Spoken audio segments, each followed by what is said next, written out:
બિહાર રાજ્યના હાજીપુર જિલ્લાના મહનાર પોલીસ સ્ટેશનના લૂંટના ગુનાના વોન્ટેડ આરોપીને પકડી પાડતી Sachin GIDC police commissioner Shri Anupamsinh Gehlot Surat શહેર તથા મેયર સંયુક્ત police commissioner Shri K N. Damor sector 2 સાહેબ તથા નાયબ police commissioner Shri Rajesh Parmar zone 6 સાહેબ મદદનીશ police commissioner Shri I division N P. Gohil સાહેબનાઓ તરફથી વંશોદય ગુના શોધી કાઢવા તથા નાસ્તા ફરતા આરોપીઓ પકડી પાડવા આપેલ સૂચનાઓ અનુસંધાને પોલીસ ઇન્સ્પેક્ટર શ્રી જે.આર. ચૌધરી તથા સેકન્ડ પોલીસ ઇન્સ્પેક્ટર બી.બી. પરમાર નાઓના માર્ગદર્શન હેઠળ સર્વેલન્સ સ્ટાફના એએસઆઈ મોહરમ ઇરશાદ, ગુલામ સાદિક તથા assistant head constable Ajaykumar Samubhai નાઓએ બાતમી હકીકત આધારે સચિન જીઆઈડીસી બરફ ફેક્ટરી પાસેથી બિહાર રાજ્યના વૈશાલી જિલ્લાના હાજીપુર પોલીસ સ્ટેશનના લૂંટના ગુનાના વોન્ટેડ આરોપી ગંગા ઉપેન્દ્ર રાય યાદવ રહેવાસી જહાંગીરપુરા પોલીસ સ્ટેશન ચાંદપુર જિલ્લો વૈશાલી બિહારને પકડી પાડી બિહાર રાજ્યના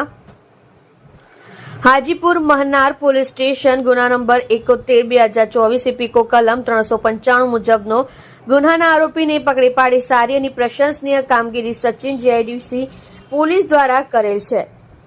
તમે જોઈ રહ્યા છો live India today news channel. Reporter મનુજભાઈ સાથે કેમેરામેન રમેશભાઈ જયસ્વાલની સાથે।